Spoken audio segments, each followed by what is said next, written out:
জয় নিতাই গৌর হরিবোল। ভক্তি লাভে অধিকারী কে? তিন প্রকার ভক্ত কারা? এ বিষয়ে স্বয়ং মহাপ্রভু কি বলেছেন?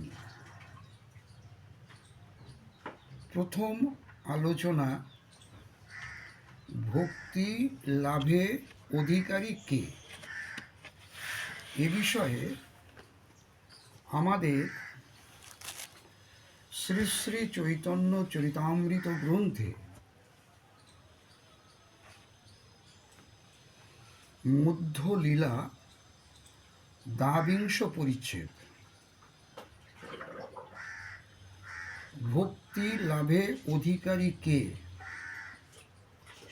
মহাপ্রভু বলছেন, শ্রদ্ধাবান জন হয় ভক্তে অধিকারী, উত্তম মধ্যম কনিষ্ঠ শ্রদ্ধা অনুসারী।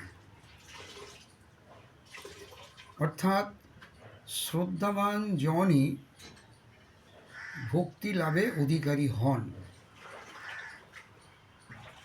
এখন শ্রদ্ধা শব্দ কথাটার শ্রদ্ধা শব্দ এ কথাটার অর্থ কি? ওই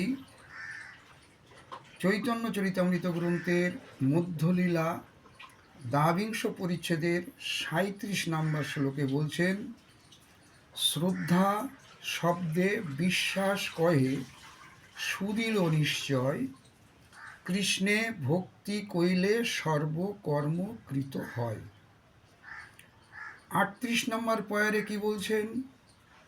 শ্রদ্ধাবান জন হয় ভক্তে অধিকারী, উত্তম মধ্যম কনিষ্ঠ শ্রদ্ধা অনুসারী। তাহলে তিন প্রকার ভক্ত ভক্তি লাভে অধিকারী হলেন।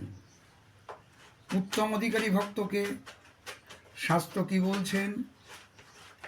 শাস্ত্র যুক্তে সুনিপুণ দৃঢ় শ্রদ্ধা যার, উত্তম অধিকারী সেই তারয়ে সংসার। শাস্ত্র যুক্তিতে সুনিপুণ এবং দৃঢ় শ্রদ্ধা উত্তম অধিকারীর লক্ষণ। ভক্তি রসামৃত সিন্ধু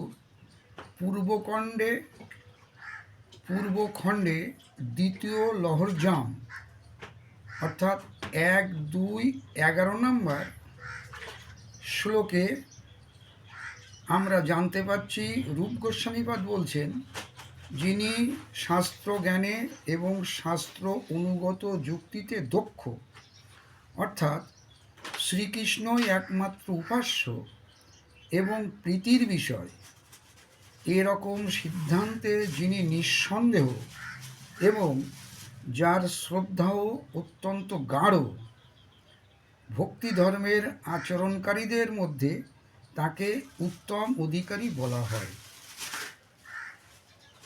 এবার ৪০ নম্বর পয়ারে বলছেন মধ্যম অধিকারী সম্বন্ধে, শাস্ত্র যুক্তি নাহি জানে, দৃঢ় শ্রদ্ধাবান মধ্যম অধিকারী সেই মহাভাগ্যবান।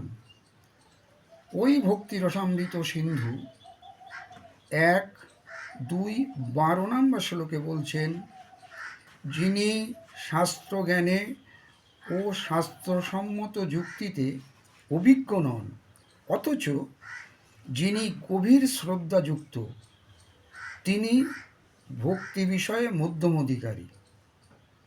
কনিষ্ঠ অধিকারীকে মহাপ্রভু কাকে নির্দেশ করছেন কনিষ্ঠ অধিকারী হিসাবে?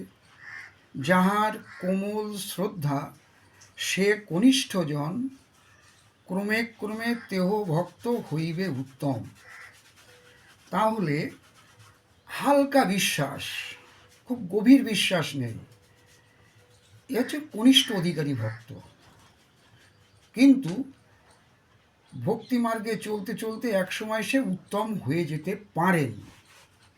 এ বিষয়ে ভক্তিরসামৃত সিন্ধুতে 1-2-13 নাম্বার শ্লোকে বলা হচ্ছে, যার শ্রদ্ধা খুব দৃঢ় নয়, অর্থাৎ যার শ্রদ্ধা অনায়াসে টলে যায়, তিনি ভক্তি বিষয়ে কনিষ্ঠ অধিকারী। এখানে 42 নম্বর পয়ারে চৈতন্য চরিতামৃতের 42 নম্বর পয়ারে বলছেন, রতি প্রেম তারতম্যে ভক্ত তরতম, একাদশ স্কন্ধে তার করিয়াছে লক্ষণ। এই একাদশ স্কন্ধ মানে হলো শ্রীমদ্ ভাগবত মহাপুরাণের 11 স্কন্ধ দ্বিতীয় অধ্যায়ের 45 থেকে 47 নম্বর শ্লোকে এ বিষয়ে পুরো বলা হয়েছে। আমাদের যেটুখানি জানার কথা ছিল সেটা হচ্ছে ভক্তি লাভে অধিকারী কে এবং ভক্তি অধিকারী হিসাবে কয় শ্রেণীতে ভাগ হয়, আমরা সে বিষয়ে আলোচনা করলাম। স্বয়ং মহাপ্রভু কী বললেন, রূপ গোস্বামীপাদ কী বললেন, আমরা সে বিষয়টা জানলাম। যদি ভিডিও আপনাদের ভালো লাগে, লাইক, শেয়ার, কমেন্টস করবেন, আর এই অধমের প্রতি একটু কৃপা রাখবেন যাতে এই অধমের ভক্তি লাভ হয়। জয় নিতাই, গৌর হরিবোল, রাধে শ্যাম।